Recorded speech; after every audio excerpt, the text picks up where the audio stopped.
सबसे बड़े आध्यात्मिक धार्मिक महाकुंभ के इस आयोजन की भव्यता और सुंदरता में अगर कोई भगीरथी प्रयास करता है, मेहनत करता है, तो वो हमारे सफाई कर्मचारी जिन्हें स्वच्छता प्रहरी का नाम प्रधानमंत्री नरेंद्र मोदी जी ने दिया। और प्रधानमंत्री मोदी जी ने 2019 के अर्ध कुंभ में इन्हीं स्वच्छता प्रहरियों के पांव धुले, यानी इनसे कहा कि आपका काम देवतुल्य है, आपका काम जो है वो महान है। यानी आपने ही अर्ध कुंभ को 2019 में जो लगा था उसे साफ सुथरा बनाने का काम किया। आपके हम ऋणी रहेंगे। इस बार महाकुंभ है, महाकुंभ 2025 में भी सफाई कर्मचारियों को, स्वच्छता प्रहरियों को ये रहेगा कि प्रधानमंत्री मोदी जी आए और ये लोग दर्शन करें। ये नहीं चाहते कि प्रधानमंत्री जी इनके पांव धुले, लेकिन ये दर्शन के लिए जरूर लालायित होंगे कि महाकुंभ 2025 में मोदी जी आए और उनका दर्शन करें। ये अपनी मेहनत से, कठोर मेहनत से, कड़ाके की जब ठंड पड़ती है तब भी ये रुकते नहीं, इनकी झाड़ू नहीं रुकती और ये महाकुंभ को साफ सुथरा बनाए रखने में महत्वपूर्ण भूमिका अदा करते हैं। तो एक ऐसी ही स्वच्छता कर्मी है, स्वच्छता प्रहरी हैं, उनसे बातचीत करते हैं। कहाँ से आई हैं, क्या घर गृहस्थी में चल रहा है और कितनी जिम्मेदारी से काम करेंगी। जी, क्या नाम है आपका? निशा। जी, पढ़ाई करी है कि नहीं? नहीं, 4-5 तक करे। 4-5 तक। जी, और घर में कौन कौन है? हमारे सासू माँ है, ससुर नहीं है। जी, दो भाई हैं हमारे आदमी, एक जेठ है, एक हमारे आदमी। जी, सासू माँ जी है। जी, जी। और हमारे लड़का बच्चा है, हो गए सदस्य में। हाँ। अब परिवार तो इस तरह बहुत बड़ा है, किसको किसको बताए। अच्छा, तो बच्चों में बेटे कितने, बेटियां कितनी? 3 बेटी है, 1 लड़का है। 3 बेटियां हैं और 1 बेटा है। 1 बेटा है जी। जी, तो बेटियां हैं तो चिंता होती रहती होगी। क्यों नहीं सर जी, चिंता रहेगी। अब इनका देखते हो कि कैसे भविष्य, अब इनका तो हर पल तो चिंता ही लगी रहती है, खाने पीने को, ओढ़ना कपड़ा का, भविष्य जोड़ने को। अब हम क्या कहे यार, आप तो सभी समझदार हैं जी। मतलब ये चिंता रहती है कि बड़ी होंगी तो इनकी शादी ब्याह के। अब देखते हो कि कितना महंगाई है। जी, जी। किस जिले से हैं आप? बांदा जिला से। जी, तो इससे पहले कहाँ काम करती थी? प्रतापगढ़ में। जी, तो यहाँ कैसे आई कि महाकुंभ में आपको काम मिल गया और आपने काम शुरू कर दिया? अब कहे कि अब इतने साल बाद वो आता है, बहुत भाग से आता है महाकुंभ। दर्शन भी करेंगे और काम भी करेंगे जी। मतलब एक पंथ दो काम हो जाएगा कि यहाँ पर सेवा करेंगे, सेवा भी हो जाएगा और घूम फिर भी लेंगे। अब उनके साथ दर्शन भी हो जाएगी मोदी साहब के। हो क्या? जी, जी, जी। हाँ, 2019 में मोदी जी आए थे अर्ध कुंभ में, तो इस बार संभावना है कि हो सकता आ जाए। हाँ, हो तो सकता है, आना भी चाहिए। महाकुंभ है तो आना भी चाहिए उनको, सबको देखना चाहिए कैसे कर्मचारी करते हैं, कैसे कौन करता है। जनता पब्लिक को तो देखेंगे तो वही तो देखेंगे। जी, जी। हम जैसे स्वच्छता में लगातार काम करते रहते, कहीं भी एक तिनका होता है तो आप लोग उठाते हैं, उसे छोड़ते नहीं? जी, सब उठाते हैं, कोई भी नहीं रहता है। एक भी पत्तल, एक कागज पड़ा रहता है, सब उठाना पड़ता है जी। तो मन में भी ये तड़प होती है कि कहीं कोई गंदगी दिखाई ना दे। नहीं, क्यों दिखाई दे, जब उसके लिए आए हैं स्वच्छता के लिए, तो कहेगा गंदगी रहेगी, करेंगे। अच्छा, तो इतने बड़े महाकुंभ में हजारों लोग, सैकड़ों लोग जाते हैं, कभी कोई आपको आशीर्वाद देता है, कुछ कहता है इतना बढ़िया काम कर रहे हो आप लोग? कहने वाले कहते हैं जी। तो मन में क्या भाव आता है कि किसी ने कह दिया अरे आप तो बहुत बढ़िया काम कर रहे हैं, आपने तो मेले को बहुत साफ सुथरा कर रखा है, तो मन में कुछ दूसरे भावना आ जाता है। अच्छा, मन प्रसन्न हो जाता है। नहीं तो क्या, कि कम से कम किसी ने हमारे काम को सराहा तो कोई में कोई तो कहा जी, वो मन दूसरा हो जाता है। जी, जी, जी। और मन कहता है कि और करते रहे। अच्छा, अगर किसी ने प्रोत्साहित कर दिया और किसी ने कह दिया कि काम बहुत बढ़िया किया है, तो फिर लगता है कि दोगुना ताकत से। हाँ, दोगुना ताकत से करे, पूरे उठाए के कचड़ा एक ही जगह जुआ दे। अच्छा, पूरा इतना मन करता है कि अच्छे से काम करे। हाँ जी सर। जी, अच्छा, ये जो है जैसे आप काम कर रहे हैं, फिर कहाँ पर खाना बन रहा है, भोजन कहाँ बन रहा है, बच्चे कहाँ खाना पीना खा रहे हैं, किस जगह कर रहे हैं? अपना हमारा खाना पीना उधर बनाना पड़ता है। हमको खाना भी बनाना पड़ता है ना अभी।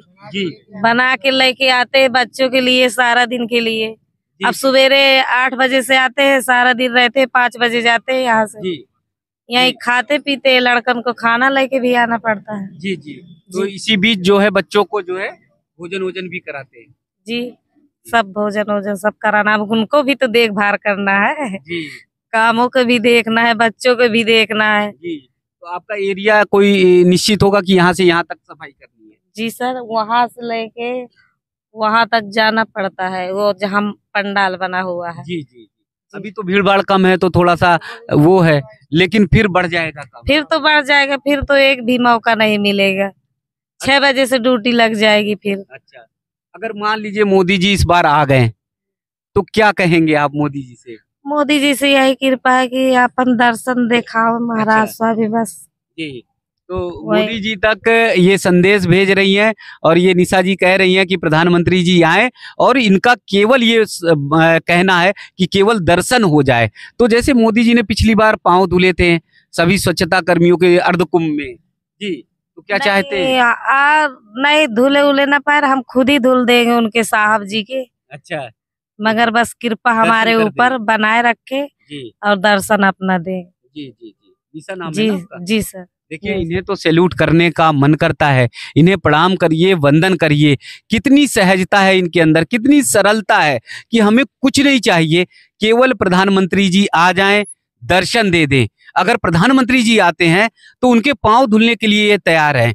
केवल इनके काम को प्रोत्साहन मिले, केवल इनके हौसले को प्रोत्साहित किया जाए, तो ये बता रहे हैं कि ये 2 गुना शक्ति से, ताकत से काम करेंगे। और निश्चित तौर पे माघ मेले को भी हम लोगों ने देखा है, इन्हीं के बलबूते, इन्हीं की मेहनत से पूरा माघ मेला स्वच्छ साफ रहता है। और इस बार महाकुंभ 2025 की जिम्मेदारी इन्हें मिली हुई है। सभी लोग ये चर्चा करते होंगे निशा जी कि बड़ा काम है, बहुत बड़ा मेला है, बड़ा महाकुंभ है, लाखों की भीड़ होगी। वो तो है। सांस ऊपर नीचे नहीं होती, कितने लोग आ जाएंगे तो कैसे कैसे साफ कर पाएंगे, सफाई कर पाएंगे?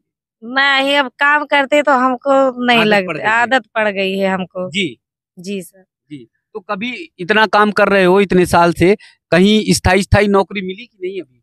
नहीं, अभी नहीं मिली है। जी।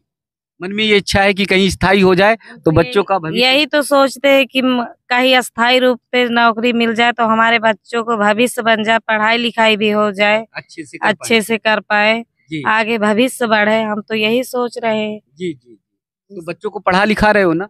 लिखा तो रहे, अब देखो जी। अब पढ़ाई छोड़ के तो यहाँ आए बच्चे मेले में लेके किसके भरोसे छोड़ के आए। तो पति भी यही काम कर रहे हैं? हाँ, पति भी यही काम कर दोनों रहे लोग मिलकर घर गृहस्थी की गाड़ी को चलाने की कोशिश कर रहे हैं। और नहीं, दोनों जने नहीं चलाएंगे तो अकेले कैसे कर पाएंगे। दोनों है, हमारे सासू माँ भी है, जी उनको भी देखना पड़ता है। जी। अब उनके हमारे ससुर जी नहीं है तो उनको देखभाल तो हम ही करेंगे, कौन करेगा उसको? यहाँ तो देखो निशा जी, बहुत बड़े बड़े पैसे वाले हैं जो अपने माता पिता को सड़क पर डाल देते हैं, जो अपने माता पिता को वृद्धाश्रम में डाल देते हैं, तमाम लोग डाल देते हैं। लेकिन आप जैसे हो, आप तो सासू माँ को इतने प्यार से देख रेख की बात नहीं, वो तो जन्म देने वाली माता है, उसको कैसे भूलेंगे हम दाता? जी जी। उसको कैसे भूलेंगे? वो तो जो कोई जो ठुकरा देता है, हम तो नहीं ठुकराएंगे अपने सासू माँ को, ना अपने माँ को। जी, हम सासू दम तो माँ की तरह मानते हैं हम उनको। बहुत सारी बहुएं तो बस निकालने के चक्कर में रहती। नहीं, हमको धन दौलत न चाहिए, केवल हम इंसान के प्यारे हैं। कि सासू माँ का प्यार मिले, बस इतना आशीर्वाद बस हो गया। जी, ये मतलब आपके लिए आप अपना सौभाग्य मानती कि सासू माँ का आशीर्वाद? हम अपना सौभाग्य मानते हैं, आशीर्वाद। जी, सासू हमको धन दौलत न चाहिए, सासू माँ का प्यार भर चाहिए, आशीर्वाद चाहिए बस। जी, सासू माँ मतलब माँ की तरह है आपकी? माँ की तरह है हमारी ना। तो सासू माँ ने कहा कि बहू तुम ऐसी सेवा करती हो हमारी बिटिया की तरह? हाँ, कहती है हमको। कहती है। उम्र कितनी है हमारी? नहीं, सासू माँ के 65-68 साल हो गए। अच्छा, चल फिर लेती है? हाँ, अभी चल लेती है। अभी तो कभी पाँव दबा देती हो कि नहीं? पैर दबाते हैं, कपड़ा लत्ती उनके धोते हैं, सब करते हैं सेवा, क्यों नहीं करेंगे। लेकिन आजकल की बहुएं ऐसी हैं कि पाँव दबाते दबाते गले तक पहुंच जाती है। नहीं हम नहीं दबाते, हमारा ये नहीं है सो। हम तो बस सेवा का ही भाव है, हमारा सेवा का भाव है। आज हम अगर सासू माँ का सेवा नहीं करेंगे तो कल हमारा कौन करेगा? ये पहले बताओ। अगर हम करेंगे तो और तो कोई हमारा भी तो करेगा। अगर आज हम ठुकरा देंगे तो हमारा कौन करेगा? कल हमारे बच्चों भी तो हमको मारेंगे। वो तो ये तो किस्मत की वही है गति की, जो जैसे हम करेंगे वैसे हमको भी मिलेगा। अगर अच्छा कर्म करेंगे तो अच्छा फल पाएंगे। जी यही। देश में जितने भी पैसे वाले हैं, जो देश में बहुत ज्यादा जिनके पास पैसा है, और अगर उन्होंने अपनी माता को, अपने पिताजी को वृद्धाश्रम में डाला हुआ है तो उनके गाल पर तमाचा है। निशा जी ने जो शब्द कहे हैं वो शब्द जरा सुन लीजिए। सफाई कर्मी है, स्वच्छता का काम करती हैं, कभी काम मिला नहीं मिला, लेकिन अपनी सासू माँ को माँ की तरह मानती हैं। और ये वास्तव में उन लोगों के लिए तमाचा है जो अपनी माँ को वृद्धाश्रम में छोड़ देते हैं, सड़कों पर छोड़ देते हैं, घर से निकाल देते हैं। जब बूढ़ी हो जाती हैं, वो बहुएं, तमाम बहुएं जो अपनी सासू माँ को घर में रखना नहीं चाहती हैं, उन्हें बड़ा बोझ लगता है कि सासू माँ हमारे लिए बोझ हैं। वो सब सीखें निशा जी से कि कैसे वो अपनी सासू माँ के लिए जान देने के लिए तैयार हैं, कैसे उनकी सेवा करने के लिए तैयार हैं। भले ही सफाई कर रही हैं, लेकिन इसके बाद भी इनका जो काम है वो महान है, महान है, महान है। और महाकुंभ में निशा जी को आप लोग पहचान लीजिए, इनके शब्द को पहचान लीजिए, इनकी वाणी को पहचान लीजिए, इनके भाव को पहचान लीजिए कि कितनी महानता इनके अंदर है। प्रधानमंत्री जी आए, इनके पांव ना धुले, प्रधानमंत्री जी के पांव ये धुलेंगी। और साथ ही साथ इन्होंने जो शब्द कहे सासू माँ के लिए कि वो मेरी माँ है और मेरा सौभाग्य है कि सासू माँ की सेवा करने का सौभाग्य इन्हें मिला हुआ है। ऐसे लोगों के वास्तव में पैर हम लोगों को छूना चाहिए, हम लोगों को अर्पण करना चाहिए। जो ऐसे लोग हैं, आज भी हमारे भारतवर्ष में करोड़ों रुपए कमाकर तुम माँ को सड़कों पर फेंक देते हो, करोड़ों रुपए कमाकर तुम माँ को सड़कों पे फेंक देते हो। जरा निशा जी से सीखो, जरा निशा जी से समझने की कोशिश करो कि माँ की सेवा कैसे की जाती है, सासू माँ की सेवा कैसे की जाती है। संवाद टीवी की पूरी टीम की तरफ से निशा जी को बहुत बहुत प्रणाम, बहुत बहुत वंदन। इनके पांव हम छूते हैं, हमारे चेतन भाई छूते हैं। ऐसे स्वच्छता प्रहरी को बहुत बहुत वंदन। यही महाकुंभ की खूबसूरती को, शोभा को बढ़ाने वाले हैं, इसलिए बहुत बहुत प्रणाम, बहुत बहुत प्रणाम।